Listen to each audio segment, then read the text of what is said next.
చెప్పుకోవాల్సినట్టు లేదు. అదేవిధంగా మత్స్యకారులకు ఆ భరోసా లేదు, ఎవరికి కూడా చెప్పుకోదగ్గ భరోసా లేదు. ఇందులో విశేషం హైలైట్ ఏంటంటే ఆర్థిక మంత్రి ప్రతి మాటను ఒత్తి ఆ డబ్బు వచ్చినప్పుడు అదేందుకు పెద్ద మహాప్రపంచ విజయంలాగా ఒత్తి చెప్పడం తప్ప కొత్తది ఏమీ లేదు.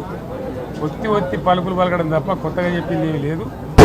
ఒక కొత్త సంక్షేమ పథకం కానీ ఏది కూడా లేదు.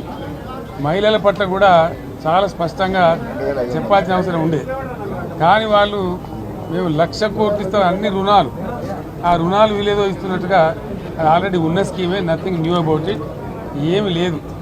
వెరసి ఇష్యూ యాజ్ ఏ హోల్. దురదృష్టం ఏంటంటే, చాలా బ్యాడ్ లక్ ఏంటంటే, మేము కూడా ప్రభుత్వం ఏర్పడిన తర్వాత కనీసం ఒక 6 మాసాల సమయం వాళ్ళకి ఇవ్వాలని మేము అనుకున్నాం.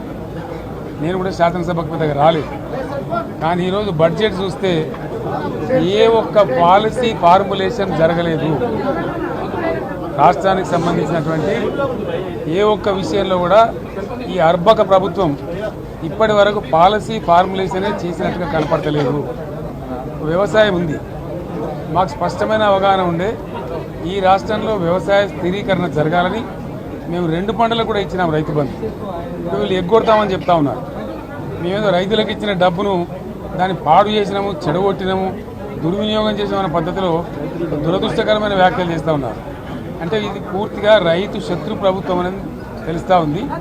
ధాన్యం కొనుగోలు చేయలేదు, విద్యుత్ సరఫరా చేయడం లేదు, నీరు సరఫరా చేయడం లేదు, చాలా ఇబ్బందులు పెడతా ఉన్నారు. ఇంకా రైతు భరోసా, రైతు బంధు గురించి ఇంకా ప్రస్తావనే లేదు. ఎప్పుడేస్తారని మా ఎమ్మెల్యేలు అడిగితే కూడా కనీసం సమాధానం చెప్తలేరు. కాబట్టి రైతులను వంచింది ప్రభుత్వం, వృత్తి కార్మికులను వంచింది. ఒక్క పాలసీ, ఇండస్ట్రియల్ పాలసీ ఏమిటి? ఏమి లేదు. బట్టి గ్యాస్ ట్రాష్ పంచరంగ ఈస్మాన్ కలర్ లాగా చెప్పడం తప్ప, స్టోరీ టెల్లింగ్ లాగా ఉన్నది తప్ప బడ్జెట్ చెప్పినట్టు లేదు. రాష్ట్రంలో వ్యవసాయ పాలసీ ఏమిటి, పారిశ్రామిక పాలసీ ఏమిటి, ఐటీ పాలసీ ఏమిటి, ఇంకా ఇతర అనేక పాలసీలు, పేద వర్గాలకు సంబంధించిన పాలసీ ఏమిటి అనే దాని మీద ఏ ఒక్క దాని మీద కూడా గ్యాసు ట్రాషే తప్ప, చిల్లర మల్లర ప్లాట్ఫామ్ స్పీచ్ లాగా ఉంది తప్ప అది బడ్జెట్ ప్రసంగం లాగా లేదు.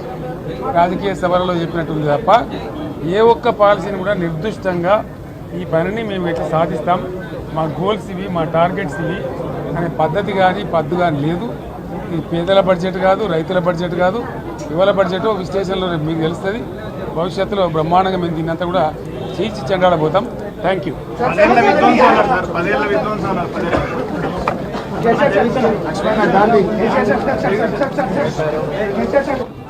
అనేక ఆంక్షలు పెట్టబోతున్నట్టుగా ప్రత్యక్షంగా చెప్పి రైతులకు ఆల్రెడీ మోసం చేశారు.